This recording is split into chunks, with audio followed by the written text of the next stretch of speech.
గత 2 నెలలుగా కూడా మరి మధు పార్క్ అపార్ట్మెంట్స్ దగ్గర మాత్రం చాలా వివాదం చోటు చేసుకుంది అనుకోవచ్చు. ఎందుకంటే ఇక్కడ గాంధీ స్టాచ్యూ పెడతామని ఒక మాట,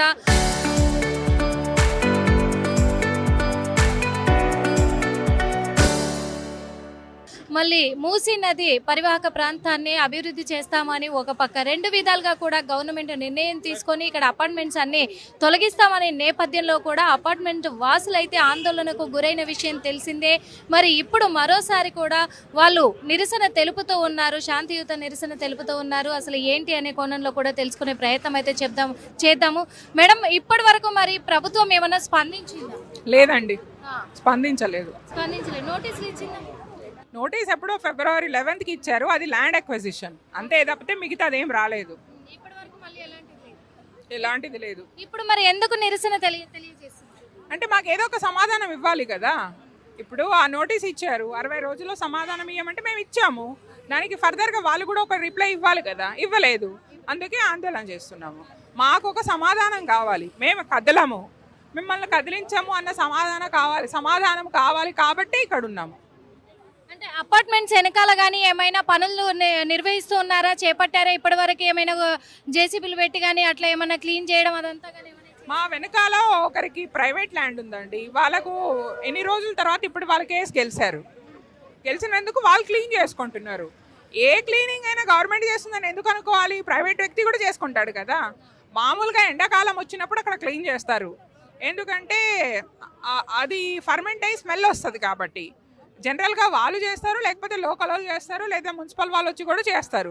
దాన్ని ఇంకో రకంగా ఎందుకు అనుకోవాలి? మాకే అది శుభ్రం చేస్తున్నారు అనుకోవచ్చు కదా. అంటే ఇప్పటి వరకు మీకు ఎలాంటి రెస్పాండ్ అవ్వలేదు ప్రభుత్వం, కాబట్టి మీకు రిప్లై ఏమి ఇవ్వలేదు, కాబట్టి ఈరోజు శాంతియుతంగా మీరు నిరసన తెలియజేశారు. అంటే ఇప్పటికీ కూడా గవర్నమెంట్ నిజంగానే మీ అపార్ట్మెంట్స్ తొలగించే ప్రయత్నంలో ఉంది అనుకుంటున్నారా? తొలగించే ప్రయత్నంలో ఉందని అనుకోవట్లేదండి. ఒక స్టేట్మెంట్ ఇచ్చారు, మీకు గుర్తుందో లేదో, గత నెలలో ఉగాది రోజు శంకుస్థాపన చేస్తా అన్నారు. చేయలేదు కదా. ఎవరిది గెలుపు? మాది. మేము ఒక మెట్టు ఎక్కాము, వాళ్ళు ఒక మెట్టు దిగారు. ఇప్పుడు ఆందోళన ఏంటంటే మా జోలికి రావద్దు అన్నది ఆందోళన. మేము ఇల్లు వదలము, మేము ఇక్కడే ఉంటాము. ఇప్పటి వరకు మరి ఈరోజు నిరసన తెలియజేశారు కదా, ఎవరైనా మరి ప్రభుత్వం తరపు నుంచి కావచ్చు, ఇటు పోలీస్ డిపార్ట్మెంట్ తరపు నుంచి కావచ్చు, ఎవరైనా ఇక్కడికి రావడం జరిగిందా? ఇప్పటి వరకు ఎవ్వరూ రాలేదు, ఈరోజు కూడా రాలేదు. పోలీస్ వాళ్ళు ఏం అడ్డగించలేదు. మేము ఎడ్యుకేట్స్ అండి, ఇలిటరేట్స్ కాదు. మేము ఏది చేసినా అది ఎవరికి ఇబ్బంది లేకుండా చేస్తాము. కాబట్టి మేము ఎవరికి ఇబ్బంది పెట్టాము, ఏ ట్రాఫిక్ జాములు చేయము, ఎవరికి ఎక్కడ ఆపము, ఎవరికి కష్టపెట్టకుండా మా ఆందోళన చేస్తున్నాం. అదే మాకు వేరే వాళ్ళకున్న తేడా.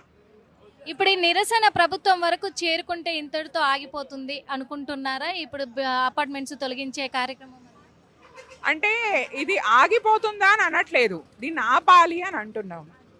ఆగిపోవడానికి ఆపడానికి చాలా తేడా ఉంది. మా ఆందోళన ఎక్కడో అక్కడ మాకు సక్సెస్ ఇచ్చింది కాబట్టి ఇంకా ముందుకు ఎందుకు వెళ్తున్నామంటే మా జోలికి మొత్తానికి రావద్దు, మా ఇల్లు దగ్గరికి రావద్దు. అపార్ట్మెంట్స్కి సంబంధించి వైస్ ప్రెసిడెంట్ మనతో పాటు ఉన్నారు, అడిగి తెలుసుకుందాం. సరే, ఈరోజు అసలు ఈ నిరసన ఎందుకు వ్యక్తపరుస్తారు? గాంధీ గారు మనకి ఏదైతే నేర్పించారో అహింసాయుతంగా పోరాటం చేయండి, పీస్ఫుల్ ప్రొటెస్ట్ చేయండి అన్నారో, సో గాంధీ గారు చెప్పిన వేలో మేము ప్రొటెస్ట్ చేసి మా నిరసనని గవర్నమెంట్కి తెలియజేస్తున్నాము. మూసీ బాధితులంగా, అంటే మూసీ బాధితులం కాదు, గవర్నమెంట్ బాధితులం. ఈ గాంధీ సరోవర్ ప్రాజెక్ట్ కోసం మాకు ఏదైతే ల్యాండ్ ఎక్వేషన్ నోటీస్ వచ్చిందో దానికి నిరసనగా మేము గాంధీ గారు చూపించిన మార్గంలో ప్రొటెస్ట్ చేస్తున్నాము. గాంధీ గారు చెప్పిన బాటలో నడుస్తున్నాం, ఆ విధంగానే ప్రొటెస్ట్ చేస్తున్నాం.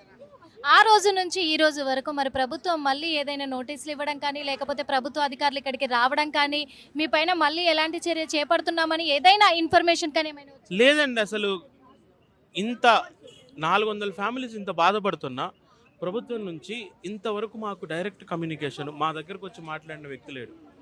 అంటే వీళ్ళు ఏదైతే ప్రజాప్రభుత్వం ప్రజలు అంటున్నారో, మీరు గవర్నమెంట్ ఆలోచించండి, మీడియా కూడా ఆలోచించండి.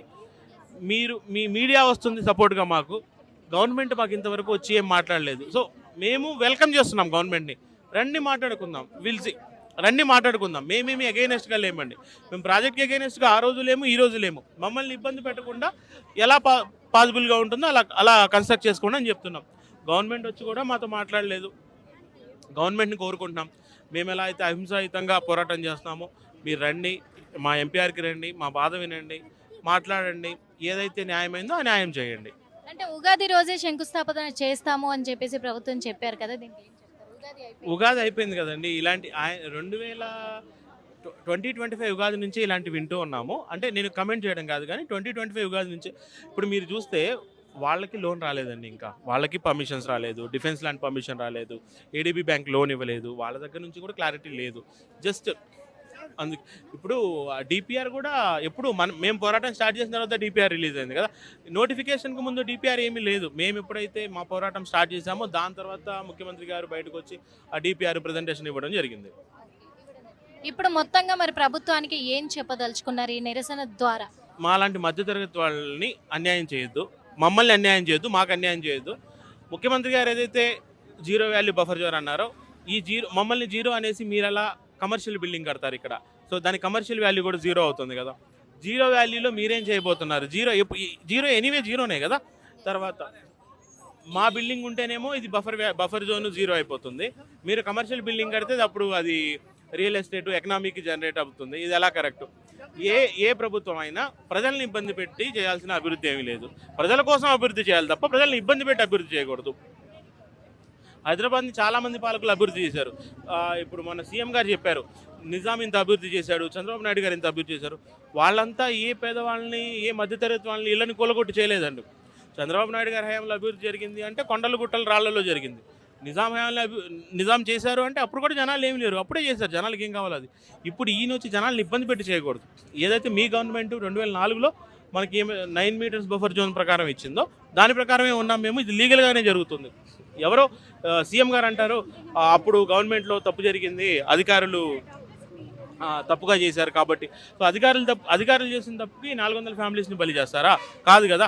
ఇదే రేవంత్ గారు ప్రతిపక్షంలో ఉన్నప్పుడు ఆయన పాదయాత్ర చేసినప్పుడు ఎలా ఫైట్ చేశారు ప్రజల కోసం. అప్పుడు మీకు ప్రజల బాధ అంత గుర్తున్నప్పుడు సో సేమ్ అదే మనసుతో ఆలోచించండి అని కోరుకుంటున్నాం. మేడం, ఈ రోజు శాంతియుతంగా కూడా నిరసన వ్యక్తపరుస్తూ ఉన్నారు. దీని ద్వారా మీరు ముఖ్యమంత్రి గారికి కానీ ప్రభుత్వానికి ఏం చెప్పాలనుకుంటున్నారు? మేము శాంతియుతంగానే జీవిస్తున్నాం, శాంతియుతంగానే పోరాడుతున్నాం, శాంతియుతంగానే ఉంటాం. ఇక ముందు కూడా ఇట్లాంటి ఇదే చెప్తాం మేము ఆయనకి. కాకపోతే మా జోలికి ఆయన రాకుండా ఉంటే బెటరు. మేము హ్యాపీగా ఉన్నాం, ఇక్కడ ప్రశాంతంగా ఉన్నాము. ఆయనకు అపార్ట్మెంట్ అవసరం అనుకోండి, మీ అపార్ట్మెంట్ మాకు అవసరము, ఇదిగో ఇట్లా డెవలప్ చేయడానికో దానికో, లేకపోతే కనుక దీని మూలంగా ఇంతమంది బాగుపడతారు, లేకపోతే ఏదైనా ఒక హాస్పిటల్ లాంటిది ఏదైనా జనాలకు ఉపయోగపడేది ఏదైనా కడతారా అని చెప్పండి, మేము ఇస్తాం, ఆనందంగా ఇస్తాం. ఎందుకంటే అది మనలాంటి వాళ్ళకి అందరికి ఉపయోగపడింది కాబట్టి, ఫ్రీ ఆఫ్ కాస్ట్ చేస్తారు కాబట్టి, గవర్నమెంట్కి సంబంధించింది కాబట్టి. అలా కాకుండా ఇక్కడ నేను ఒక స్టార్ హోటల్ కట్టించడానికి లేదా రియల్ ఎస్టేట్ చేయడం కోసము మీ ఇల్లు మాకు కావాలి అని అంటే మాత్రం మేము అపోజ్ చేస్తామండి, మేము ఇవ్వడానికి సిద్ధంగా లేము. ఇంకొకటి, ఇది మా కష్టం అండి, మాకు ఎవరో ఇచ్చిందో గవర్నమెంట్ వాళ్ళు ఇచ్చిందో కాదు, ఇది మా పైసా కూడబెట్టి కష్టంతో కట్టుకున్న పొదరిల్ది ఇది. దీనితోటి మాకు ఎంతో అవినాభావ సంబంధం ఉంది. ఇప్పుడు చెప్తా ఉన్నారు చూసారా, మేమంతా ఒక ఫ్యామిలీ. ఇక్కడ 450 కుటుంబాలు ఉన్నాయని పేరుకి బయట చెప్పడానికి మేము 450 ఫ్యామిలీస్, కానీ ఇది మొత్తం అంతా ఒకటే ఫ్యామిలీ. మీరు ఇంతమందిని సఫర్ చేసి మంచిది కాదని చెప్తున్నాం రేవంత్ రెడ్డి గారికి. తర్వాత ఇంకొకటి, ఇక్కడ మాకు నోటిఫికేషన్ అనేది మాకు పర్సనల్గా వచ్చి మాకు ఏమి ఇవ్వలేదండి, మాకు జస్ట్ పేపర్లో వచ్చింది అంతే. గాంధీ సరోవర్ కోసం అని చెప్పేసి మీ అపార్ట్మెంట్ మేము తీసుకుంటున్నాము అన్నట్లు, దాన్ని మేము అపోజ్ చేసాము. గాంధీ సరోవర్ కోసం అంటే గాంధీ గారి అసలు ఆయన ఈ మోటో ఏంటి, చాలా పేద ప్రజలు కూడా బాగుండాలి, ఒంటి నిండా బట్టలు కట్టుకోవడానికి లేవని ఆయనే బట్టలు త్యాగం చేసిన ఆయన, నాకు ఇంత పెద్ద విగ్రహం కావాలి, లేకపోతే ఇంతమందిని తీసేసేయండి, ఇంతమంది ఇళ్ళు నేలగూల్చండి, నాతో ఒక విగ్రహం పెట్టండి అని అయితే ఆయన కోరుకోరు కదా. తర్వాత ఆయన మనమడే చెప్పారు కదా, దీనికోసం అయితే ఇంతమంది ఫ్యామిలీస్ని రోడ్డు మీద పడేయొద్దండి, మా తాతకు కూడా ఇష్టం ఉండదు అని. అది కాంగ్రెస్ గవర్నమెంట్ కూడా తెలుసు, గాంధీ గారికి ఇష్టం ఉండదన్న విషయం కూడా తెలుసు. కాకపోతే ఇది రియల్ ఎస్టేట్ అని కూడా నిన్న ఒక స్టేట్మెంట్ పాస్ చేశారు. ఆయన రియల్ ఎస్టేట్ కోసమనే మా అపార్ట్మెంట్ కావాలని కోరుకుంటున్నారు.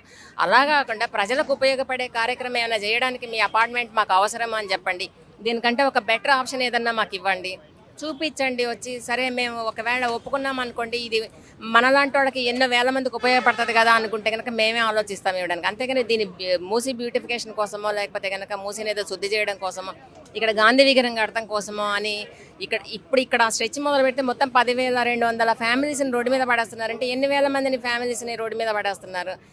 అందుకని అది మంచి పద్ధతి కాదని చెప్తున్నాం రేవంత్ రెడ్డి గారికి. ఇది ఇల్లు అని చెప్పడానికి ఇల్లేనండి, కాకపోతే ఆ ఇంటితోటి ఎన్నో ఎమోషన్స్ ఉంటాయి, ఎన్నో బాండింగ్స్ ఉంటాయి, ఎన్నో ఉంటాయి. మా ఎమోషన్స్ తోటి ఆడుకోవద్దని చెప్తున్నాం ఆయనకి. అది అంటే మూసి ప్రక్షాళన కోసమే ఇదంతా చేపడుతూ ఉన్నాము. రేపు మూసి ఉప్పొంగితే గనక ఇక్కడ అపార్ట్మెంట్ వాసులకే ఇబ్బంది అవుతుంది అని చెప్పేసి కార్యక్రమం telling that we are staying on 50 meters buffer. But what about when you are constructing that server? Don't you think of that buffer that time? And moreover, we are like a joint family. I am from Kanyakumari. One friend, she's from Kashmir. So from Kashmir to Kanyakumari, all the caste people, Assamese, Odisha, Karnataka, Malayalis, all the families are here. And we are so united, like you call in Telugu as Ummadi Kutumbam. You can't break us.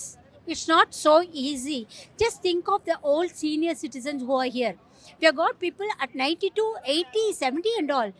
Can you move? If it was your father or mother, will you do this? Won't you think of this thing? And again, think of the emotion. We are all from middle class. We are not high class people. Just throw away and construct one more. No. Still many people are paying their EMI. Where will they go? Where are you trying to disturb us? See, beautification you can do in any place. Now the people who are already living, you are killing the lives of the people. Okay, beautification is something that, see, for example, I beautify myself, it is for my own personal, not for you to appreciate me or not you tell that, auntie, you look beautiful. That's not that. It's a physical. We are all here. We have, you know how many days gents are not slept? They're all the BPs and everything.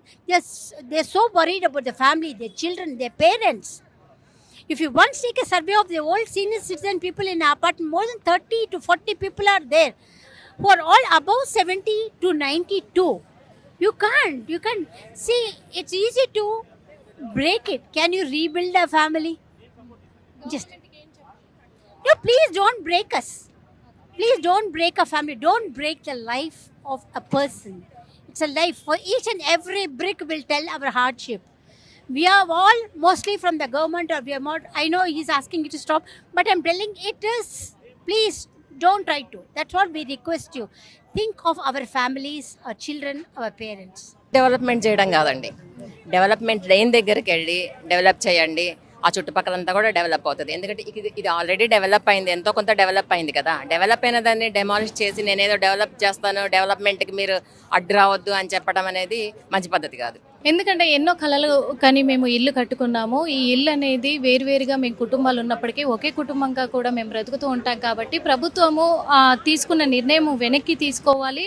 మా అపార్ట్మెంట్ని కూల్చొద్దు, మా అందరినీ విచ్ఛిన్నం చేయొద్దు అని చెప్పేసి మేము ప్రాధేయపడుతున్నాము అని Madhu park apartment వాసులు అయితే కోరుకుంటూ ఉన్నారు. మరి ప్రభుత్వం ఏం నిర్ణయం తీసుకుంటుందో చూడాలి. నిన్న ఉగాది కదా, ఉగాది రోజే ఇక్కడ శంకుస్థాపన జరిపిస్తాము అని చెప్పేసి ప్రభుత్వం ప్రకటన కూడా చూసాం. కాబట్టి మరి నిన్న ఉగాది అయిపోయింది. ఇంతటితో మరి ప్రభుత్వము వెనక్కి తిరిగినట్టయినా మధు అపార్ట్మెంట్స్ పైన, లేకపోతే ఈ మధు అపార్ట్మెంట్స్ నివాసం ఉంటున్నటువంటి ఈ ప్రజలంతా కూడా ఒక మెట్టి ఎక్కినట్టయినా, ఈ వీటిపైన మాత్రం ఏం జరగబోతుందని మాత్రం చూడాల్సిన అవసరం అయితే ఉంది. మరి 3 రోజులు కొనసాగించబోతున్న ఈ నిరసన మాత్రము శాంతియుత నిరసన 3 రోజులుగా భారీ ఎత్తున కూడా నిర్వహించబోతున్నట్టుగా తెలుస్తుంది. కెమెరామెన్ వేణుతో నిర్మల, RTV.